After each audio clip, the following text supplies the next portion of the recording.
Good morning, and thank you for joining us. My name is Ed Rizor, President and Founder of Equity Resources, which is a 30-year-old mortgage company. Today, I want to share some best practices for Business Planning 101. You might be thinking, who am I to discuss this? And just modestly, real fast, I started many, many decades ago at a Fortune 500 company, and we began business planning. And then 30 years ago, actually, 2 months from now, it'll be exactly 30 years ago, I started Equity Resources and grew it from one person to 268 folks, which we have today, all from business planning, not from acquisitions. But the real credit goes to the decades of people that I've learned from and studied from, and that would be the Todd Duncan Group, Building Champions, GE, John Maxwell, excellent resources over the years I've had. And every salesperson at my company does a yearly business plan. So I've seen thousands over the years. Many have worked, many have failed. So today I want to talk about some best practices for success with Business Planning 101. Again, we can talk about statistics on why we should business plan. I'm not going to bore your time. I want to get into the meat of this. So I want to go real fast, and I will give a little teaser. I think the best tip I have is probably the second to last, right at the end of the slide. And I did not strategically do it that way. It's just the way things projected out as we talk about business planning. So stay with me. At the very end, I got the best tip I think is going to help us all easily make another $250,000. Believe it or not, I do. I hope you do too. But business planning. If you business plan, you're going to statistically have a better chance to succeed. Statistically, you're going to make more money. We can go on, but I think the best part of business planning is that it provides focus, provides clarity. And the reason why I think that is so important, that gives us time. And I really believe time is our biggest asset. Not money. We can make money, but we can't get time back. And with a business plan, you're more on task, you're more focused, you have more clarity, and that even yields into confidence. But more importantly, it gives you more time. I know this is 2023. It's not 2020, 2021 anymore. It's much tougher sledding right now. You have to acknowledge that. But with a plan, you can still thrive this year. So I don't think you need to have the mentality of, boy, I just need to survive this year. That's the wrong mentality. You can thrive with a business plan, and the best part is business planning is not as hard as you think. This is a chart I love. We use this all the time in the company, and everyone's at different stages in their career. And this is one that just breaks it down into 4 levels, if you will. When you have a job, you're kind of surviving. You're just able to pay the bills. When you have a business, you have stability. You're able to pay the bills and more. And then when you have a career, then you have success, and you have an overflow there, and you're able to enjoy some luxuries and give a little bit back. And when you have a calling, and I think that just comes through age and time, then you have a significance that you can really give back to the community, your fellow coworkers, and so forth. And you can see through that, to get up those stairs, if you will, you need systems, you need consistency, you need a unique ability. Today, I'm talking about Business Planning 101. I'm not talking about scaling your business and multiple peoples within your business. Let's talk about Business Planning 101. And let's talk about that in a sense. There's 4 basic steps. The first step in any good business plan, you got to have goals. Now, when I say goals, they have to be SMART goals, right? I want to lose weight is not a goal. That's a idea. It's not a goal. A goal should have 5 parts. An acronym to remember is SMART. It should be a SMART goal. It should be specific, measurable, achievable, realistic, and it should have a time frame. Those 5 things on every one of your goals, you should go back to once you develop your goal and ask yourself, is it specific? Is it measurable? Is it achievable? Is it realistic? And by what time do I want to do that? That's the first step in business planning. The second step, and we'll go through these deeper as we go through, but the second step is really, where's your business coming from? Defining where your business is coming from. And I always say, if it's coming from one source and one source only, you're kind of riding a unicycle, which isn't very stable. It's very subjective to that one source. Whereas if you have multiple business channels coming in, say 3 of them, it's very stable like a stool. And that's the picture you see there is a stool to symbolize that.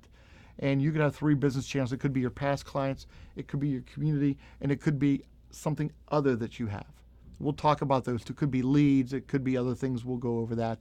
But I think through three of those sources, that provides you time. And again, the biggest asset we all have. The third step is really developing a strategy to call or to interact on each one of those legs of the stool. And the fourth one is probably the hardest one out there, but it's the easiest one. That's to execute it. Right? As Nike has famously said, just do it. But that's the hardest part, to do it and to do it consistently. That's the bad news. The good news is it's within your control. It has nothing to do with supply and demand or how many homes are available or what interest rates are. Doesn't matter at all. That is all within your ability. So I love to say, let's be intentional with that part. So as we talk about business planning, we can't set realistic goals without knowing your numbers. So we have to know some factual data. If you don't know it, then you have to make your best educational guesses, right? How many sides did you sell last year? And then I would go back and say, how many sides did you sell in 18 and 19? And the reason why I went to those years, not 2020, 2021, well, those were historic years. Those are years we're not going to experience again for a long time. Definitely not this year, definitely not next year. But when you look at what the economists are saying, what they're forecasting, 2023, 2024 could be very similar to 2018, 2019. So if you go back to that data, look at your customers, look at how many you closed, well, how many sides, where did they come from? That's the information that's really going to help you make a good strategic business plan for this year. Knowing your numbers, that is a big part of it. So before we dive back into setting smart goals, the first thing you need to ask yourself, what's my net commission, right? So you got to take a look at your average sell price. Let's just say your average sell price, $300,000. What's your average commission? Again, I'm just using examples to plug it in to clarify it for you. You'll get the exacts. And I'll say 3% commission. So your gross commission is $9,000. Let's say your brokerage split 40%. So therefore your net commission is $5,400, right? That's the first thing you need to take a look at. Now we're taking a look at qualifying your plan, right? We know your net average commission, we just figured that out in the last slide, is $5,400. Okay, so now let's take a look at developing a goal on how much you want to earn this year. What's your desired income level in 2023? Well, the first two things, you need to take a look at your desired yearly goal and then add on the expenses you have, right? You have desk fees and leads, insurance, gas, marketing, etc. So you want to add those two together. So if you said, I want my goal to be, after my brokerage fee and after my expenses, $100,000. And then you take a look at all your average expenses, and that's $30,000. That'd be $130,000. You take that and divide it by the 5,400, which is number one above, and that gives you 24 sides you need to close in 2023. If your goal is different, let's say your goal is $175,000. And again, I use the same expenses. Let's say $30,000. That's $205,000 divided by 5,400 would be 38 sides. So if you guys have any questions, please drop them in the chat box. If I'm going too fast, let me know. You will make $500,000. Plug that number in, plug in your expenses, divided by your average fee of last year, and that's how many sides you need to close this year. So as I kind of walk down through this, let me just use one number so it's kind of consistent and easy to think about. And I'm just going to use a nice round 100,000 income to you. So if we did that, the first thing we want to do is we want to apply our SMART analysis to it. I want to make $100,000 after my commissions, or after my brokerage fees, and after my expenses. Okay, I need to close 24 sides. My first question to myself is that a specific goal? Yes, it is. Is it measurable? Well, yeah, it's 24. Is it achievable? Yeah, I think so in this market. Is it realistic? And that's where you get to look in the mirror and ask yourself, am I willing to do the things I know I need to do for that? With everything else going on in your life. And only you can answer that question. There's no right or wrong answer. But it's a fair question to have an honest conversation with yourself. And let's say you say, yes, it is. Okay, what's my time frame? Well, that's easy, 12/31/23. So now You've done yes all the way down through your SMART analysis. You have a goal, a SMART goal for 2024.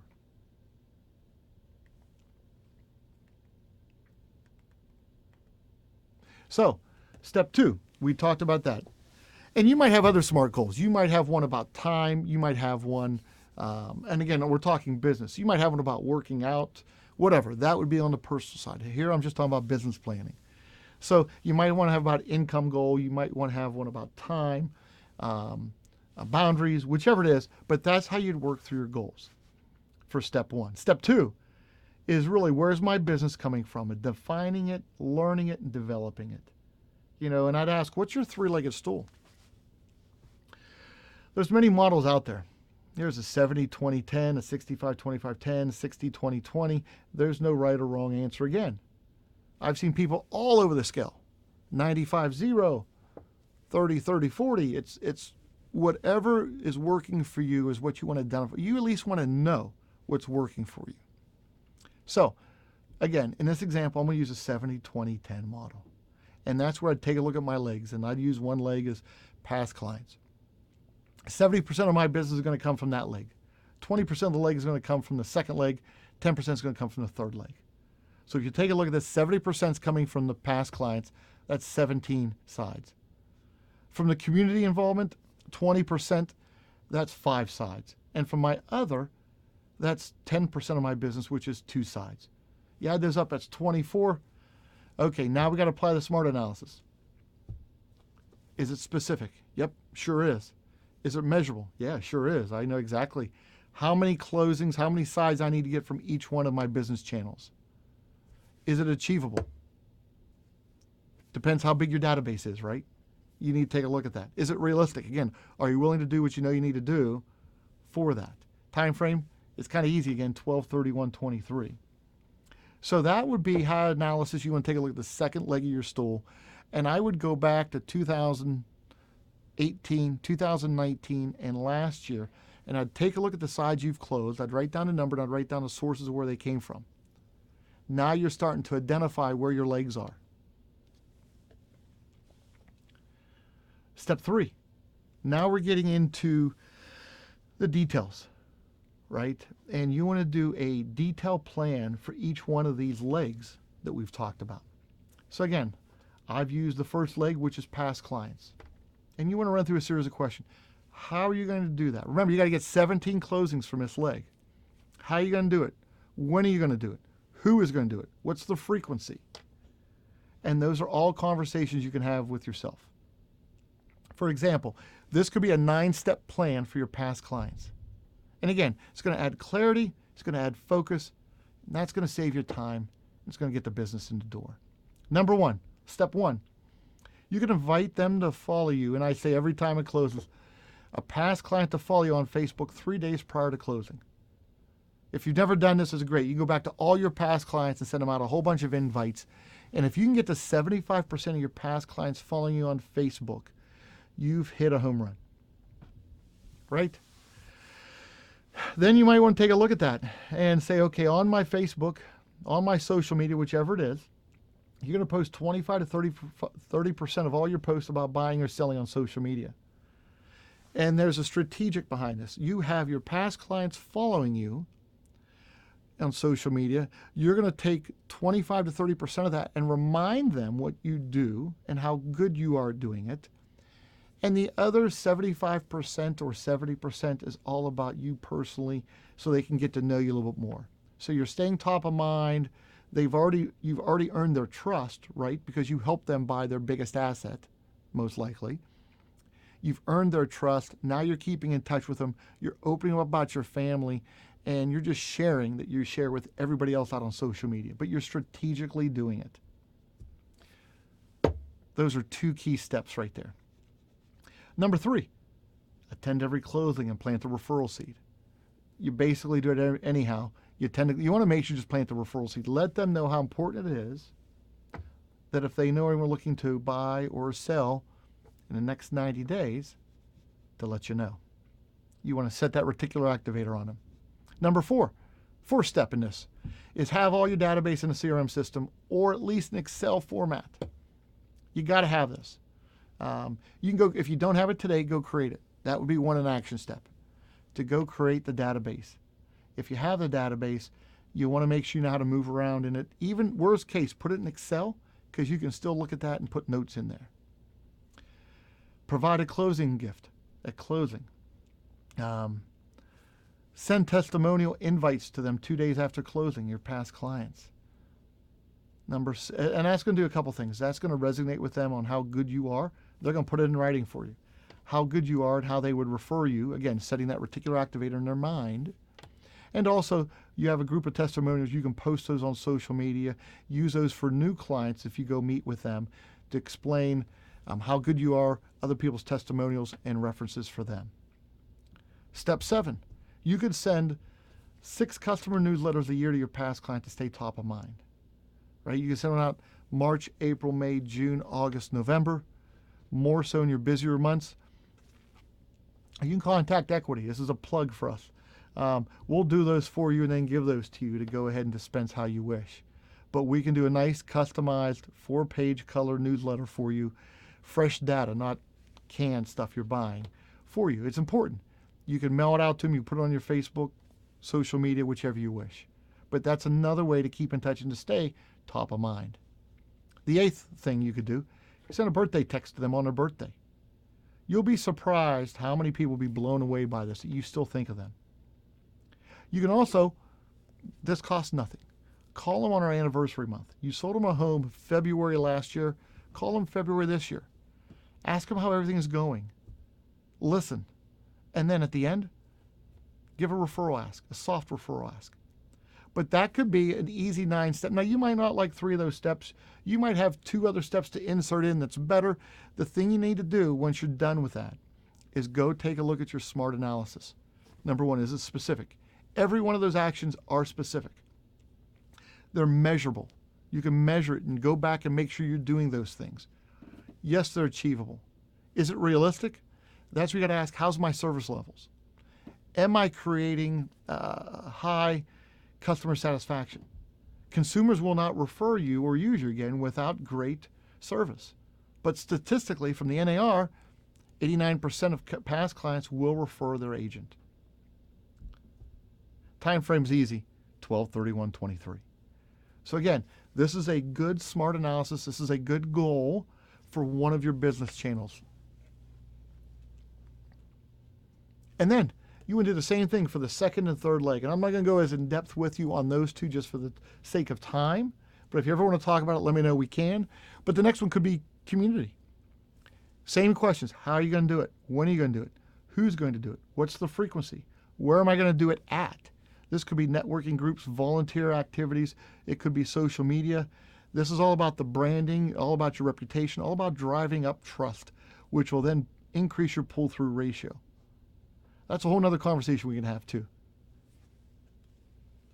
So that would be another business channel. And then your third one, your third leg of the stool, could be the other.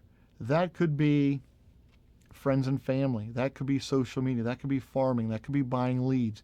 That could be home buying seminars. That could be niche groups that you're part of. It could be wedding bridal shows that you attend. Whatever your other is, and it varies for everybody. But again, you want to start with the same questions. How are we going to do it? When are you going to do it?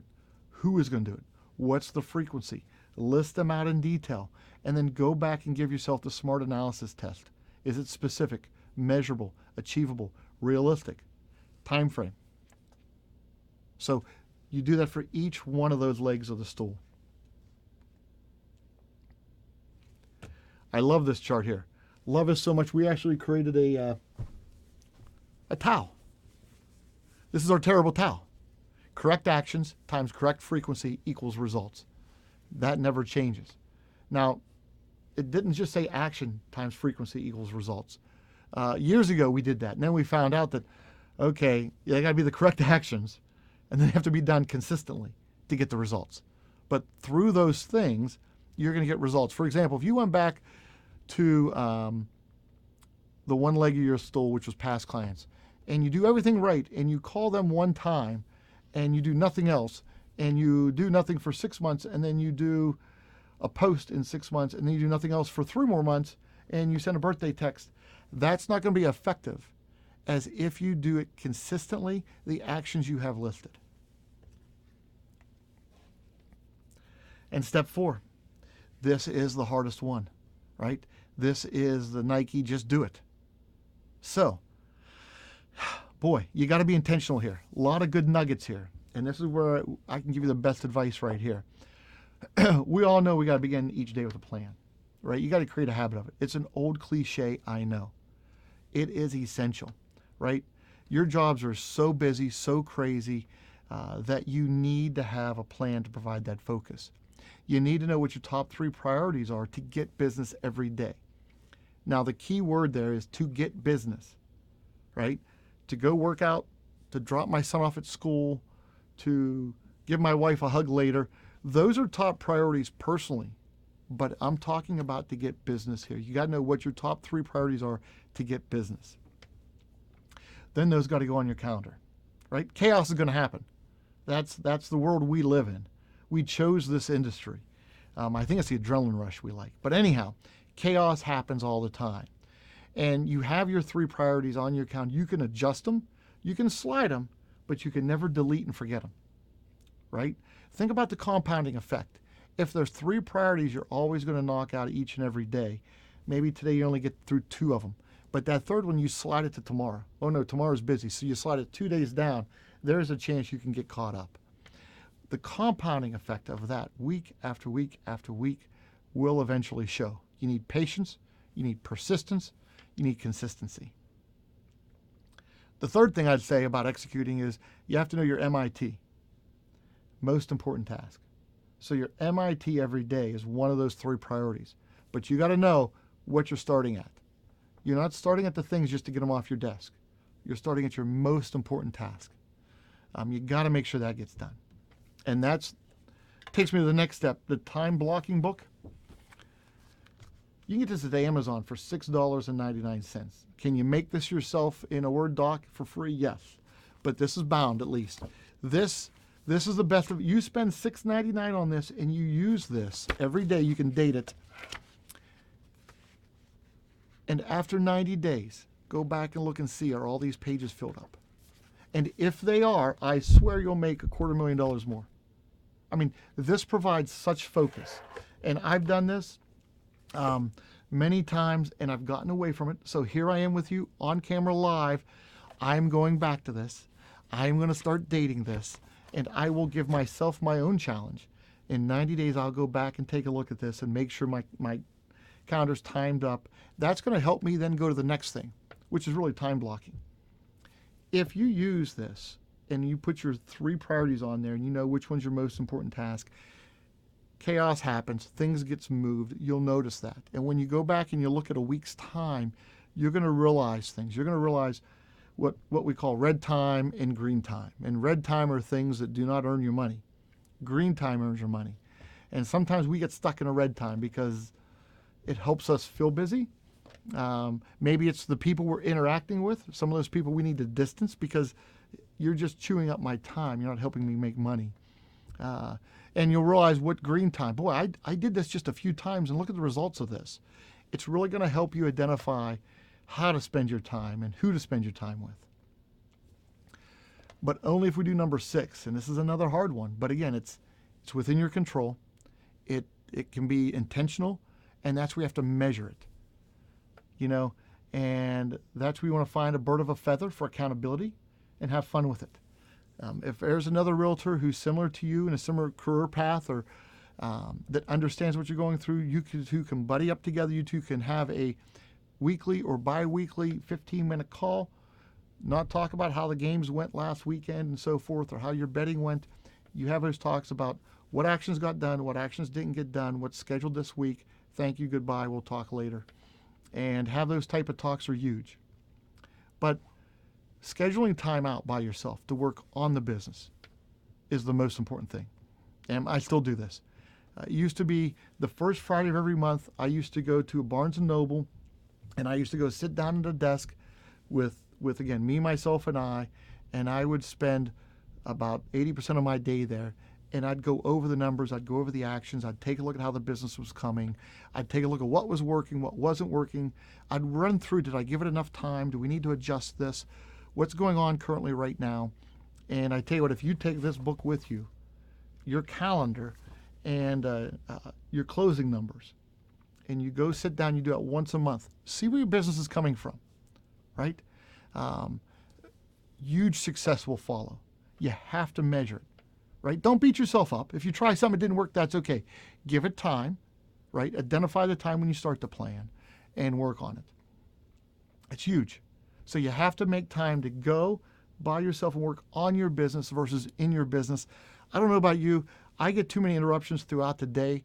I struggle to do it if I'm doing it in my office or at my normal place of work on a normal day. Like, I got to time block that slot, let people know I'm unavailable, assign those duties if those calls come in to other people, if you can, and go spend time with yourself. If you don't have a team with you, if it's just you, then you know when your slow time is. Use that slow time to go work on your business, right? At least once a month.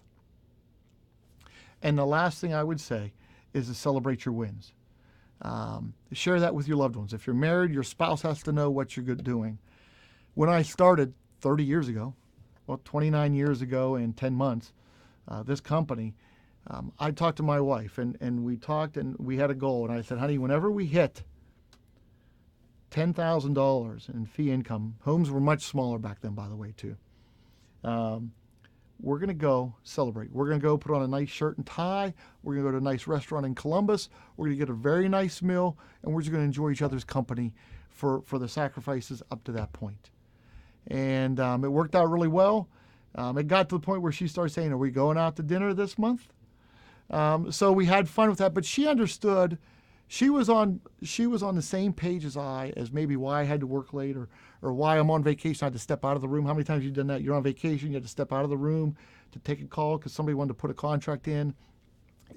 It helped her understand, like, hey, there's small sacrifices being done for the larger gain, and we all understood it. We all signed off on it. We were all good for that. So you definitely want to schedule time to share that with your wife. And it's funny, I fast forward, we stopped doing that after a period of time because I always hit those numbers. And then we realized we're not foodies. We don't like to dress up that much. And then we started to go to casual restaurants and enjoy it. So that was fun time. So talk to your partner, your spouse, whomever, if you want. Share what your goals are and share a celebration with that, a short-term celebration each month, and go do it. Again, we talked about measuring it. I'm going to bring this up again because it's that important. Working on your business. So many times we get caught up in the business. We never take the time to step back and just analyze where the business is coming from, what my closing ratios are, and just take a look at it. So please keep that in mind. You are your best investment yourself. And you can only see your value if you check in and measure it from time to time. And again, I think once a month is a great amount of time. I want to wrap it up here as we get towards the end and remind you, if you made it to 2022, you can make it through anything with a business plan. And I'll say again, birds of a feather flock together. Be careful who you surround yourself with. This is going to be a tough year, but it's a year that you can still thrive. If everybody around you is talking about just surviving, you probably want to start talking to a different group. And I would humbly challenge everybody, if you don't have a plan yet, business plan, get it by February 12th. Then let it sit and stir inside of you. Revisit it again on the 16th and finalize it. And then come to the toughest part. That's executing it. But I can tell you from experience, for me, it provided a level of peace in my mind because I had a plan. Even though it was tough sledding, I knew, here's my plan. I knew I was in control of my plan, and it gave me the focus to go out and do what I needed to do and to block out the negativity around me. So, excellent reasons for business planning. If you have any questions, please let me know.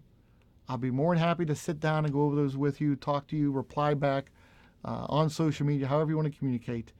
I think business planning is that important. Again, thank you for your time. If you want any of this information, we are going to record this too, so you can have that. Just drop a chat to me, and we'll go from there. I appreciate your time. I know how valuable it is. Have a good day.